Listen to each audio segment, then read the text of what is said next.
Hello and welcome to the 7th episode of the Leadership Construction Podcast. I'm your host, Michael, and today I have an absolute brilliant guest with us. I'm joined by Jason Schroeder. Jason is the owner and consultant for Elevate Construction, which is a construction firm in Phoenix, Arizona. And he's also the author of a book called Elevating Construction Superintendents. Is that correct? That's correct. Thank you for having me on today. I'm honored and I'm looking forward to our conversation. Yeah, no, it's a pleasure is all mine. So thank you very much. So I want to start off really by asking, how did you get into construction? So I got into construction through family contacts. My family's been in construction for not consistently throughout the generations, meaning in a family company, but my ancestors primarily were in construction. My grandfather did a little bit of ranching, but he also was in construction. And so my father drove a ready-mix truck, so that's for concrete here in the States, and knew some contacts at Hensel Phelps, a large general contractor here in the United States, and asked if I could get signed on out there right after high school. Before that, I had asked in my summer breaks when I was 13, I had asked a family friend who owned a business called Conco Construction to come and work for them. And in California, it's not legal until you're 15. So I falsified I'm not super proud of it, but falsified some work permit documents and started going to work at every summer break, any time off from school that I could go, and started working as a laborer, as a finisher, and as an equipment operator, anytime I could bring donuts and talk them into it. So that's how I got into construction and fell in love with it. And actually later on, it was probably about 7 or 8 years ago, I had this urge somebody said that I had a really good bedside manner and could help people, and said I should look into going into medical school and heading in that direction. So I started going into school, was getting straight A's, was heading towards possibly, and it was off in the future, but it was looking pretty promising that I would be able to apply for medical school. And one day, I just had this thought that it was my choice. There wasn't a predestined thought of where I was supposed to go. So I went to a holy place, and did some praying and some meditating and some pondering, and decided, no, construction's what I love. I'm staying here, and there's plenty of people to bless here in construction. And so that's kind of how I got started. So I went from, when I first got in with Hensel Phelps, from a laborer to a finisher to a rodman to a field engineer, and then never really went through a 4-year degree, really just worked my way up through the field and have been pretty successful doing it. So. I mean, I don't know what it's like in the United States, but obviously, if you're in the medical profession, you're right up here in society. But in construction, there's always a bit of stigma attached to it. I mean, is that the same in the United States? It's the same. And I did a LinkedIn post a little while back. I don't know if you saw it, but, a lot of construction managers that do well, meaning they're organized, they're good with people, they take the opportunity to really develop themselves. They make as much as doctors in the States. An emergency room doctor on average is about $199 a year, and obviously they can grow up from there. And then, most doctors are at $250. Plastic surgeons are around $5. Gastroenterologists are around $380, something like that. But if you take a construction professionals in the States, at least, that has worked his or her way up, and I have to mention this, is organized, can delegate, knows leadership concepts, has spent 12 to 16 years in the field. There are a good bunch of them that are at a base pay of anywhere from $160,000 to $200,000 a year. And then you add benefits on top of that, that's another $40,000. Then you add stock on top of that, that could be anywhere from another $40,000 to $80,000. You're looking at construction professionals that can be total package anywhere from $260,000 to $320,000. And not to cheapen the experience, I've done a lot of training, but I haven't done a lot of university training. And so when you look at that opportunity, that after 16 years, you can be at that salary range without the student debt in an environment where it isn't as busy as if you're a resident in a hospital. It's a pretty comparable situation, and I that's my perspective. Now, if there are people, and this is what Elevate Construction helps people with, is their personal, not helps, challenges people with, is to develop their personal development, their leadership, so that they can go enter into the roles that they want, make the money that they want, because the opportunity is there 100% in the States for construction. Did that answer your question? Yeah, absolutely. I'm sort of curious then, what was it about the construction industry that made you want to stay in the construction industry rather than pursue sort of medicine?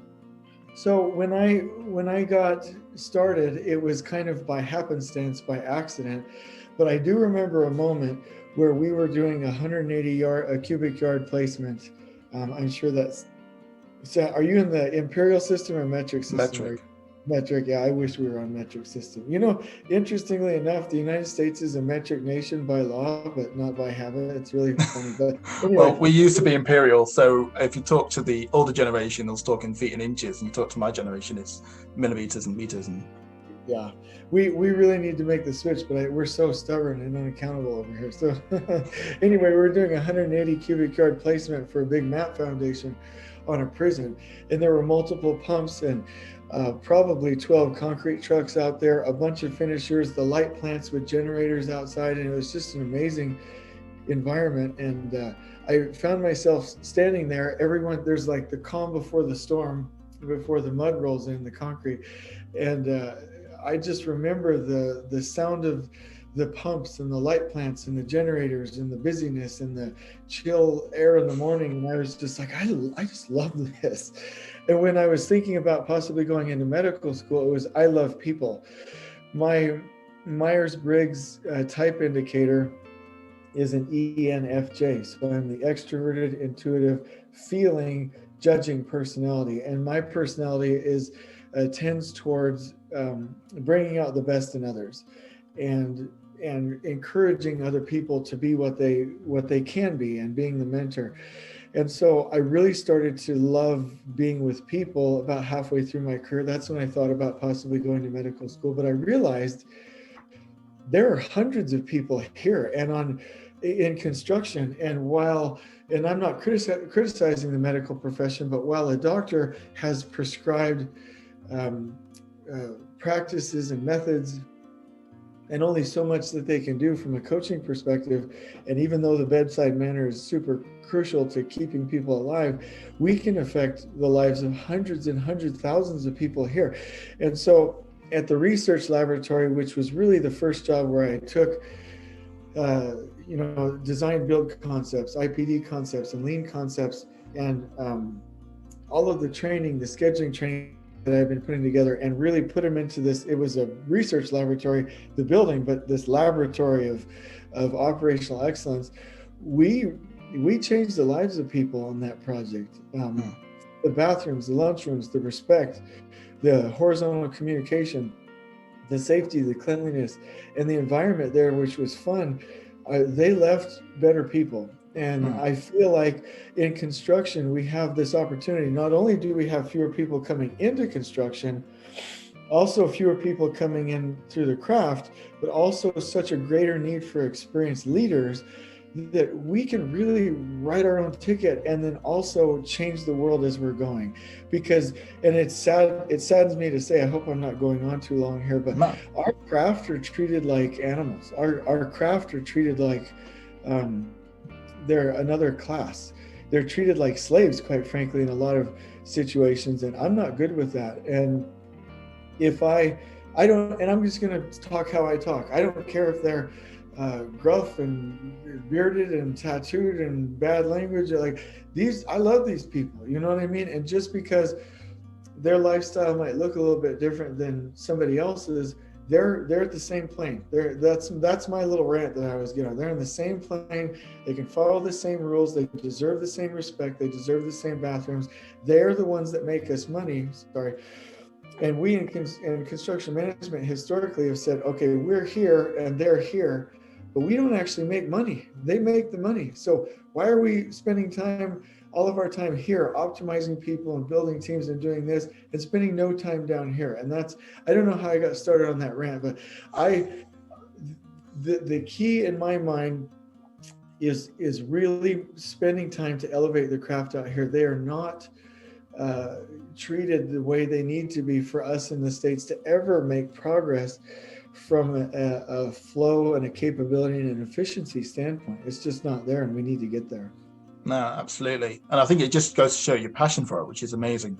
But I think, wanted to talk about one of my experiences. One of the things I love about construction industry, having worked in it for nearly 13 years, is being able to make your mark or on the planet, something you can point to and be part of. It's being part of something bigger than what you are. I think, and very much a people person, meeting with people, developing connections, and together building something that's wasn't there before, making people's lives, improving people's lives through doing that, and in many respects, protecting the environment at the same time. So, very much sort of similar views.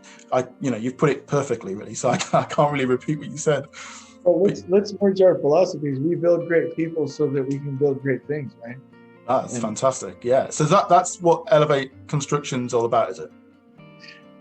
So it is. I stole that phrase from DPR Construction, so I can't quite claim that one. But Elevate Construction, our main thrust of what we're doing is to bring respect back to workers and to people in construction and in the field and to customers by training leaders, and ultimately that will preserve the families of both workers and leaders in construction. So respected individuals, trained leaders, preserve families, because we maybe we do, maybe we don't, but to the point of actually making a difference and changing, our industry hasn't realized the toll on people's health and the toll that it takes on people's families. And my quick point, and I won't ramble on and take your time here, but there's a way to run mega projects and small projects and all types of projects in a remarkable, operationally excellent way, while respecting workers, with a fun and creative environment, while getting home on time to our families and making sure that we live balanced lives. And I'm not saying that I'm the creator of this. I'm not saying that I originated this. I'm saying that I've stolen this and experimented with it. And there's a way to win at all aspects of the project. And I'll close with this. On time, on budget, with great quality, safely, with people meeting their career goals, with a happy customer, right? With an environment where everybody wants to participate. That there is a way to win at all of these. It isn't, okay, I have safety and quality, so I can't have cost and production. There's a way to do all of them. And we know the formula. And so the key in my mind, to your point, like leaving a remarkable project site that you can tell your children you are part of, is amazing. I also feel like, and you said it yourself, I'm not taking anything from that also leaving remarkably built human beings is great. And so in my mind, to do both what you're saying and what you're saying and I'm saying about building great things and building great people, we really need to start following the formula and improving on the formula. In my mind now, it comes down to the training of that and the scaling up of that throughout the world, quite frankly. And that's what Elevate Construction does, and we'll focus on. My goal would be is that there's an army of brilliant and high energy consultants at the disposal of people throughout the country and the world eventually, and where we have training that's as addictive as Facebook, as useful as YouTube, and as quick as Wikipedia. And it's not boring, it's fast, it's relevant, it's practical. It's where people need it on their phones, where workers go home and they can either watch Game of Thrones, or they can interrupt that a little bit and watch some useful training that will improve their lives. And that's where we're headed. That sounds amazing. So you talk about this formula then. I mean, we haven't got 4 hours, but I mean, in a nutshell, what's this formula? For you mean for construction projects? To get those 7 things you talked about, the get every single. So there is a formula. I can say it in a couple of different ways and go pretty quickly. Number one is education. That's not condescending. That's like the information, making sure the team gets it. Number two, writing contracts to support all of these things we want to do. I call them lean in contracts, meaning we need to buy the systems that we want. Then it comes down to winning over the workforce, making sure that we have connection and reciprocity and a feeling of respect with the craft first. The other thing, which is kind of controversial, is zero tolerance for low standards, meaning for safety, for a lack of cleanliness, meaning that we hold the line and there's a sense of tenacity and a striving for perfection among the team, and that building the team and the entire project team is a focus throughout. And that's really the formula. And I can say that for most projects, the really simple ways to do this is, number one, everyone on the project site has to have a remarkable personal organization system. Number one, if there isn't a project management team that keeps to-do lists, that time blocks their days, that has what I call leader standard work. I learned that from Lean Core, where they can get 40% of their wasted time back. There's no way, and I'm going to say it like that, there's no way for that team to ever go and improve and do these things because they're mired in chaos. Yeah. And the second thing is building that team. The Patrick Lencioni books on organizational health are in where you're from, you spell it with an S instead of a Z. That's funny. Anyway, but organizational health are unparalleled, in my opinion, when it comes to project management. And so building that team first with remarkable coverage and team dynamics, where the team evens out the load and they're balanced and they're healthy, is step number two. If the team can do that, then it comes down to creating remarkable social groups and proximity with the field. And so I advocate, and I'm done with, I'll close with this on this little topic, but there's a system, I call it the operational control system, where if you have a schedule based around flow and tact planning, which you know is the German word for rhythm or baton, and you guys use it in Europe a lot, and we don't in the United States. I do, but the industry doesn't as a whole.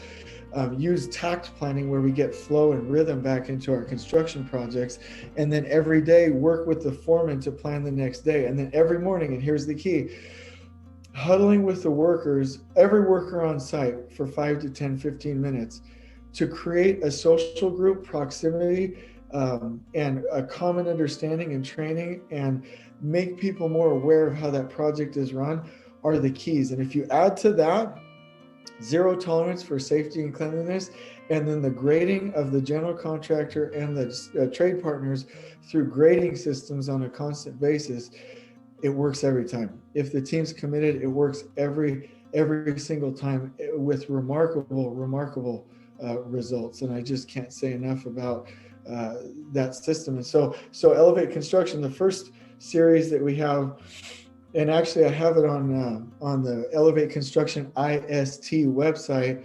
ist.com website, is the personal organization mastery. Pretty soon we'll have the team building mastery course if project managers or supers want to go build their team. We'll also have the tact planning coming out. The one last thing I'd want to say with that is, in construction, and I don't know if I'm going to make people mad or not, but CPM, critical path methodology, doesn't work in and of itself. It never has and it never will. Tact planning is the gold standard for controlling everything else. And so somebody gave me a neat analogy the other day. Have you ever seen Lord of the Rings? No. So if you remember, they had, I can't remember the counts, but like 5 rings for the dwarves and 5 for the elves, 7 for the dwarves, and 9 for men, and 1 ring to rule them all. I don't know if you remember the series. And there's a little saying there that's pretty fantastic, but tact and flow is the ring to rule them all. It's what will hold our master schedules accountable, our CPM accountable. It's what makes Last Planner effective. What makes us be able to use Scrum at the right times with agile scheduling systems. And we just don't have that yet in our culture in the United States, and that's the next biggest thing for us. And one thing that Elevate Construction, we are going to change. We're going to make that more readily available, easier to understand, and implementable for the folks in the States. No, it does sound amazing. And I think the two things from that, the first one, like streamlining paperwork. I mean, that is always the death of the sort of projects at the higher level. It's wrapped up in too much paperwork. Oh, we can't do that because we haven't got this, and this, and I can't find this information. Information readily available, streamlined to absolutely everybody that needs it. The more people that know it, I always think, the more informed people are, the better we can adapt to things that change or that come up in the field. Worst thing you can have is a load of people stood around a hole, not having a clue of what to do. So streamlining paperwork and information, I think, is absolutely brilliant. And the other thing you talked about a lot is about the culture, the leadership culture, right from the top, right down to like little social bubbles on the ground, and and being organized, critically being organized about planning it. How important is planning in terms of leadership then, do you think? I think it's huge. Let me tell you real quick, you got me thinking. There's a saying that you really like, maybe you already know it. I stole this from Lean Core as well, which has some fantastic courses on Lean. But they always say, see as a group, know as a group, and act as a group. And I love that. See as a group, know as a group, and act as a group, which is essentially what you're saying, right? Yeah. And when everybody has visual systems, they know the information, they know the changes, they know the bulletins, they know the RFIs. It's pretty remarkable.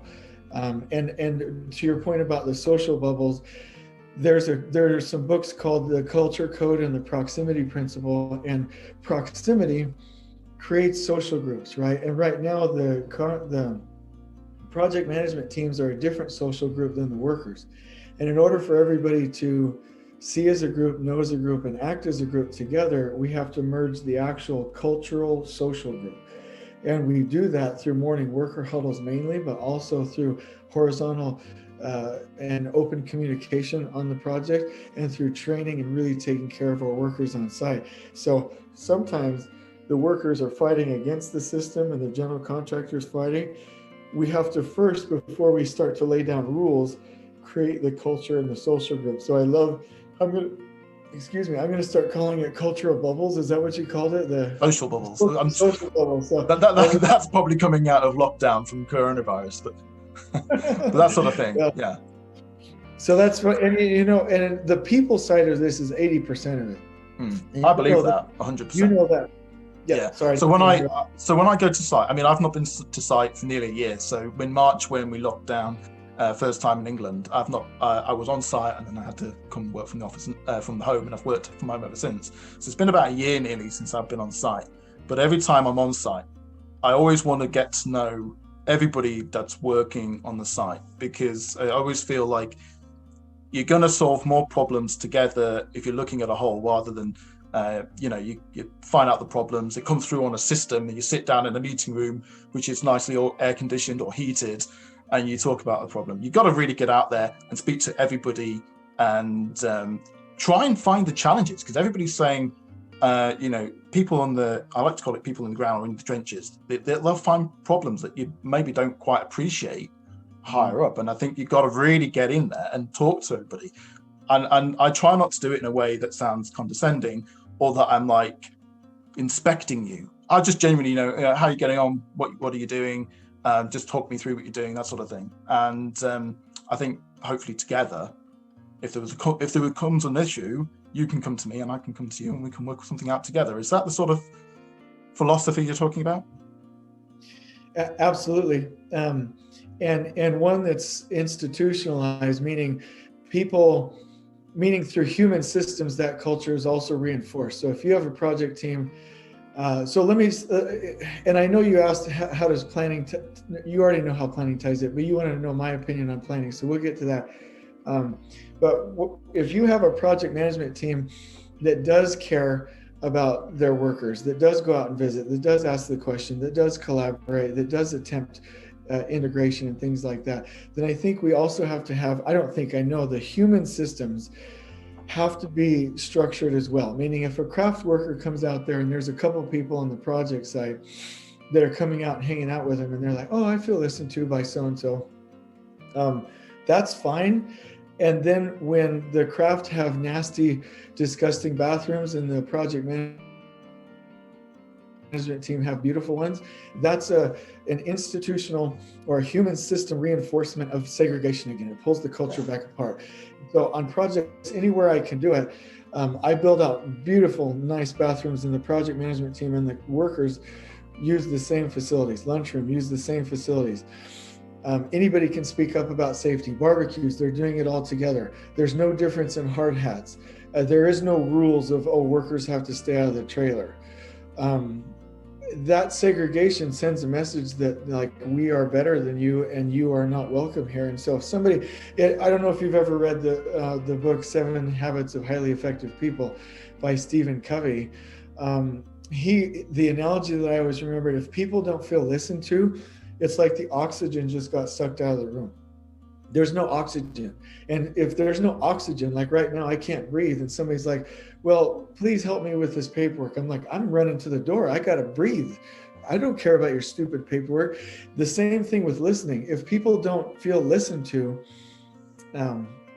I just realized I have all these nervous twitches and I'm on video. But anyway, so it's funny. I never realized how much I love to itch my eyes until COVID-19 came around. But anyway, if they don't feel listened to, then nothing else matters. No safety program, no RFI distribution, no rules, no hey, do that. Nothing matters. Nothing else can be done properly until the workers feel listened to. And so that's my stance on it. So I think you're spot on. That's 80% of it, what you said. The other 20% of it would be organizing all human systems to be where they're respectful. You know, and in the United States, I don't know how it is out there. Like literally in the industry, you can pick a job and 8 out of 10 of them, you walk on there, there's no toilet paper. They haven't been cleaned in 2 or 3 days, and a worker will come up to a supervisor and say, hey, there's no toilet paper, and the supervisor will put it on like the bottom of his list. They're out there like ripping off parts of their shirt to wipe their backsides, and it's like, yeah, we've got a big problem here. And so when we talk about lean and production and agile systems and IPD and design build and technology and all these things, I'm like, whoa, everyone time out. Like, I love these things. I know how to use them. I know the philosophy. I love them just as much as as anybody else does. But we're suiting up people. It's like taking an uneducated slave and suiting them up with the best technology money can buy. I don't think they're slaves, but that's how they treat them. It's like, no. We take well-trained, well-respected, beautiful human beings that have every opportunity we do, and we suit them up with this technology and with these processes and stuff.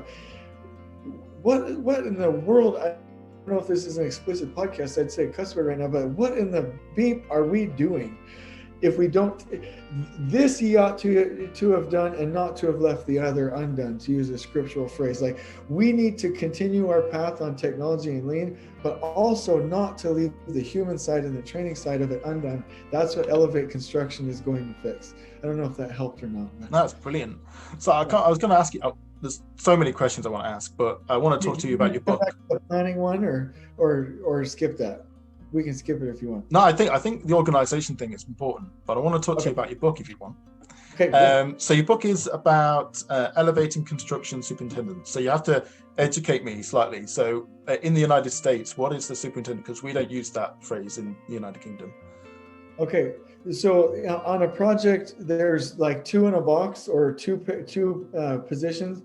The project manager, which deals, so that let's do that one first, which deals with the paperwork, the buyout of contracts, the flow of information, and the relationships with the owners, and deals primarily with the financials and procurement, right? So I always say it's the project manager's job to read the owner's mind. We need to be mind readers.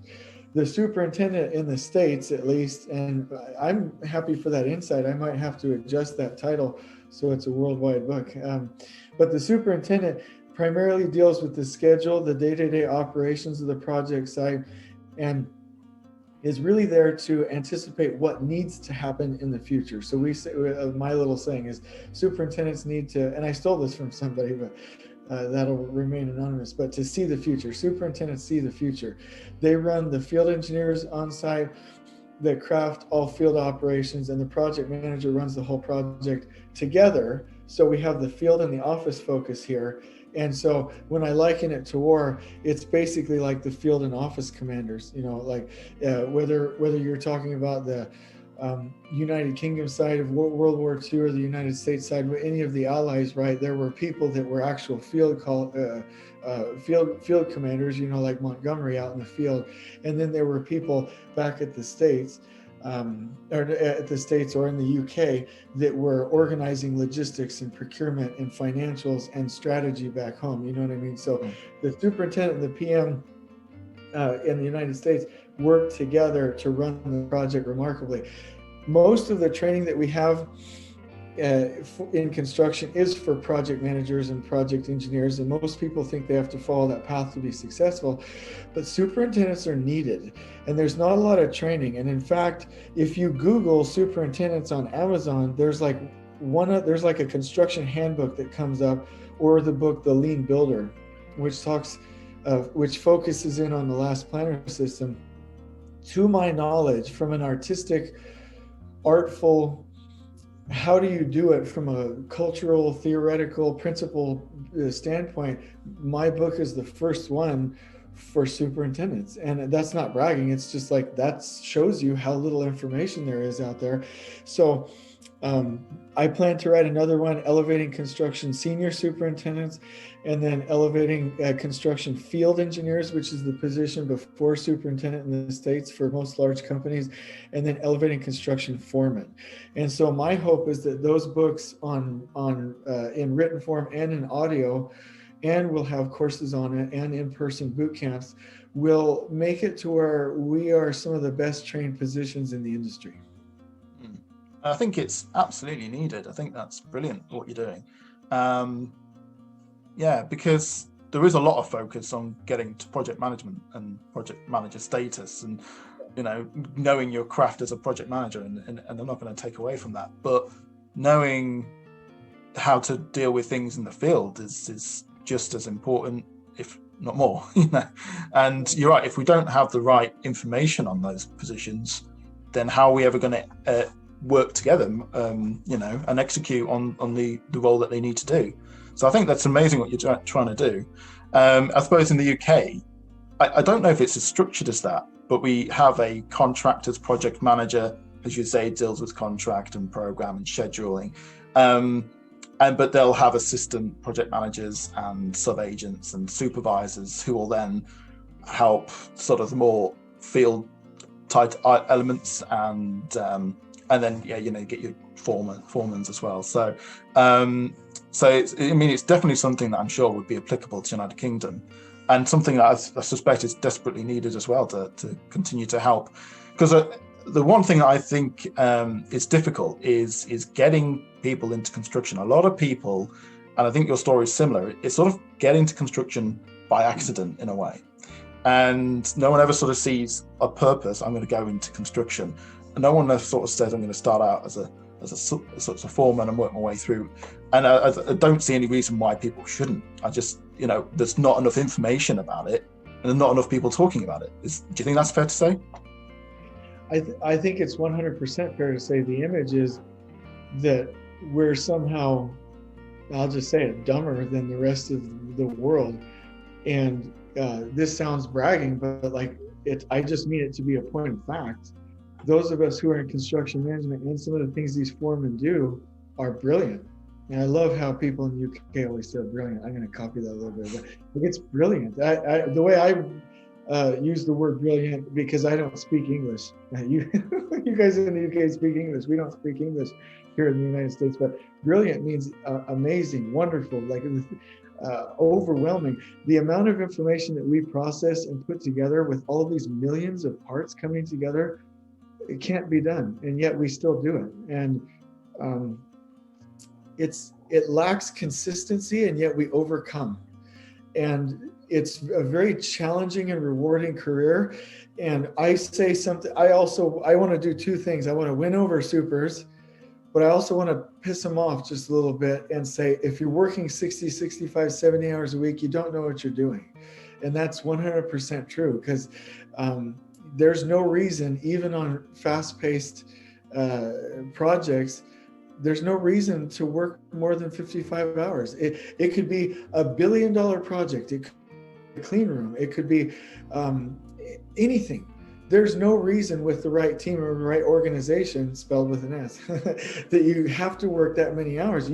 We can bring respect back with the right leadership principles. We can run a remarkable team and beat every other project around us and be the cleanest project around, and only work 55 hours and end up with a family that loves us, with balance, with health, and then end up with enough money to retire and actually have the family waiting there for us when we get done. Anyway, I don't know exactly how I got started on that tangent, but I want supers to know that there's a better way.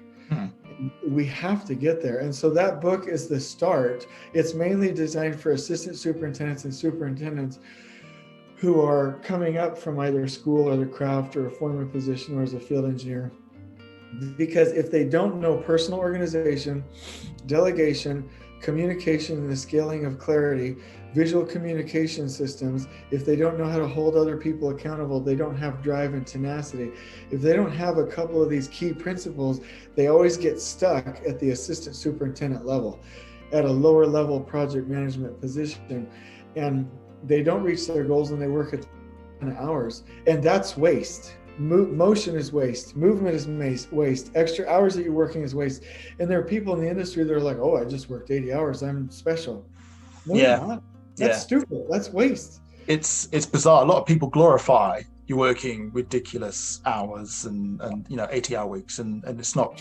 So that's the other thing I wanted to talk to you about is how important is family life in the construction industry, because you can work very odd hours. You can work hundreds of miles away from your family. So how important it is to have a supportive family behind you. 100%. It's crucial. And intrinsically, I think everybody, if that's the right word, anyway, but inherently, intrinsically, people know that. People at the heart of their soul, they know that. But to get a little bit into my coaching that I do, there's 6 human needs, right? There's people need certainty, they need significance, they need love and connection, they need variety, and then the higher needs are contribution and growth. And when construction professionals prioritize their career over their families, it's because they get a lot of significance out of being on the job 80 hours. They get a lot of certainty. Oh, I'm getting that paycheck, significance and certainty. But the problem with those is those are the more selfish human needs. And if we spend most of our time focusing there instead of on growth and contribution, it's really about me. And that doesn't make for a good construction manager anyway. The other thing that I would say is that our minds are not programmed to fail in multiple aspects of life. We talk about the wheel of life, where like if you draw a wheel and there's a wedge that's like our personal health, our finances, our spirituality, religion, work, personal education, our mind, our wheel. What are our wedges in that wheel, right? If we're failing at more than like 2 or 3, we're not a complete human being from a performance and an engagement standpoint. We're a whole human being, even if we're depressed. We're not showing up at 100%. And so if I'm a superintendent and I'm heading into a divorce because I've ignored my spouse or my life partner, or my health sucks, I'm about to have a heart attack, right? I'm not very spiritual, so I'm not making moral and ethical decisions. My finance, all of these things are going to start to drive decisions in the field or at work in a negative realm. And so every time that I'm coaching somebody, I want to encourage their whole life to be whole and healthy, for the reason that they need capacity to live a remarkable life and to run remarkable projects. If their mind isn't at full capacity, if they're depressed, if they're sad, if they're not showing up at 100%, if their body, which is the conduit for the mind, isn't at 100%, their decisions, the meetings, the outcomes, the projects are not going to be at 100%. And I love the paradigm that discipline is an exhaustible resource. We all know this from the best research that we have in the industry. Discipline is an exhaustible resource. The more run down our minds are, we can't even expect ourselves to be disciplined. We can't even expect workers to follow safety rules. By noon, they're spent. By noon, they're gone. By noon, every resource up here is gone. Studies have shown this to be the case, unless we have systems and breaks and human systems that deal with our lunchrooms and how we take care of people, and positive energy and meetings and huddles and ways for them to live a whole and engaged life where they can go throughout the day and interact with their environment in a safe and healthy and productive way. And so if people are like, oh, Jason's being a little too fluffy, no, like let's just take it from the human wheel of life aspect to their mental capacity, to their capacity for discipline, to their capacity to follow the rules and interact with their environment. Absolutely, there's a tie. And so we have to make sure that we're, like you said in the beginning, we're building people who build great things. And if we don't build the people first, we will just barely scrape by and crash land and go through a miserable experience building those great things on the backs of people who are treated like slaves.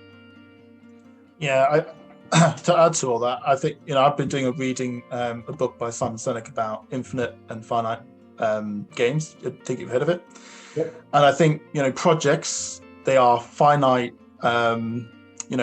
things. They'll come and go, and the people are the infinite game. They will always be around. And if you don't look after the people, then you're not going to have great finite games. You're just going to have a mess, and it's not going to be great.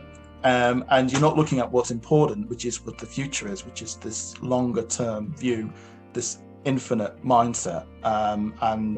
That's really applicable, I think, to construction, especially since everything is in these little bubbles of project to project to project.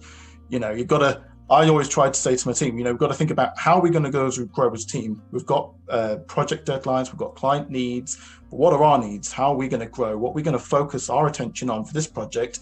Are we going to become better in one aspect?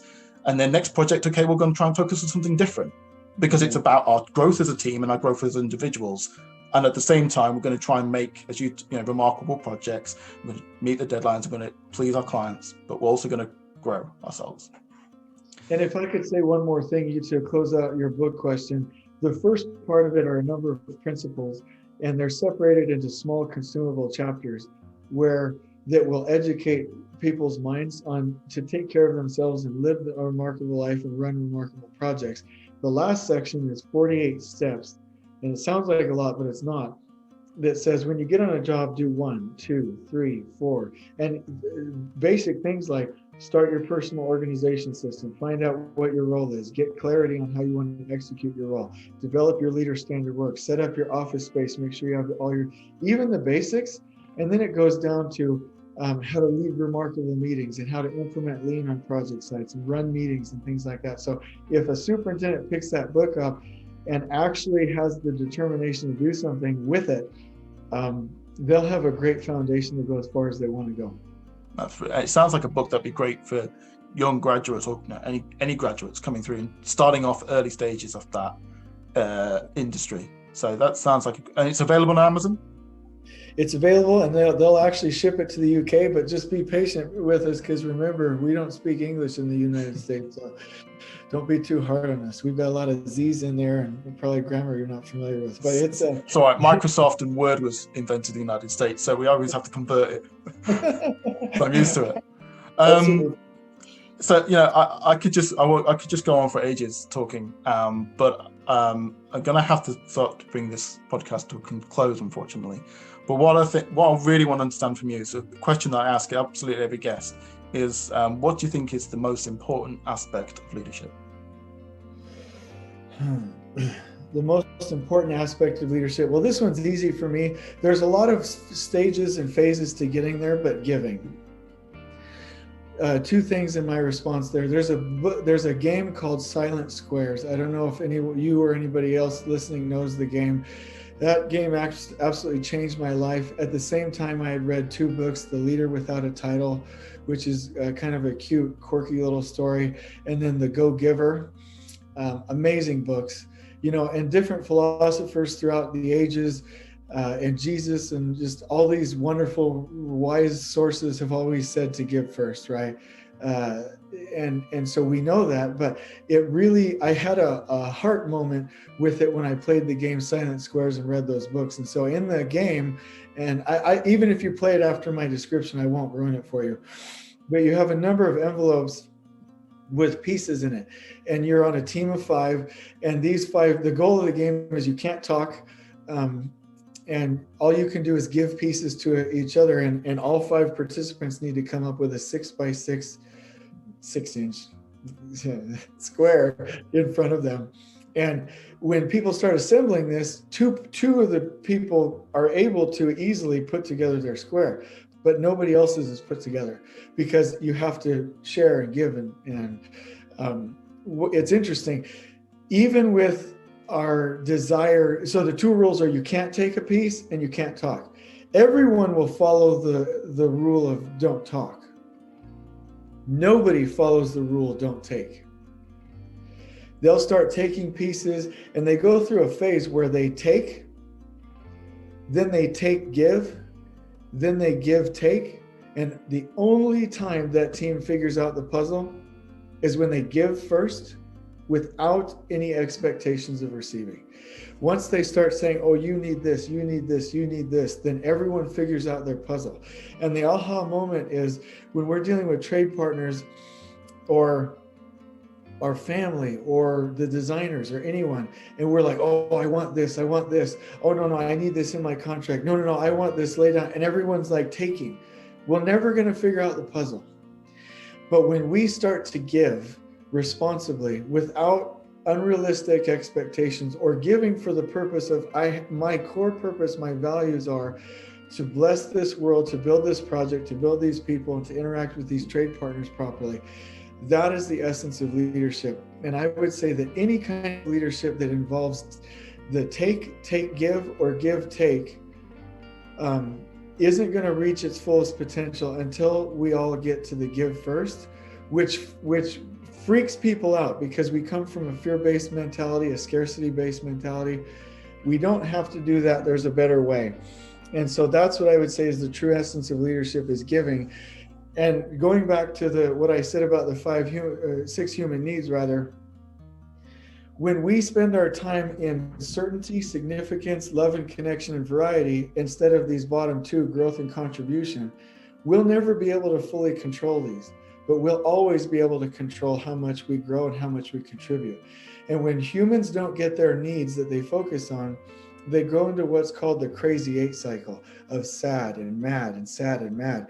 And then when people spend too much time in that cycle, they numb with drugs or alcohol or suicide or depression or gaming or pornography or any of these destructive human behaviors.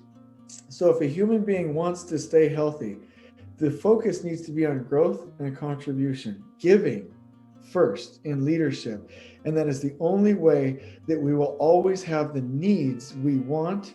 And then we will be able to give that and bless the rest of mankind. And it's not fluffy, it's not impossible, it's not idealistic, it's not altruistic. It is 100% possible. And my last thing I'll say is when the moment comes for a leader where they feel like they can stop taking and focus on giving, that's when they're going to get more clients. That's when they're going to have more influence. That's when they're going to make more money. That's when they're going to have a better family life. That's when everything's going to break open for them. And it did for me. And man, that's probably my main focus in leadership. That's absolutely brilliant. Jason, thank you very much for your time on the show. We're going to have to do another one at some point, I think, for sure. But for now, thank you very much. Thank you. It's been a pleasure.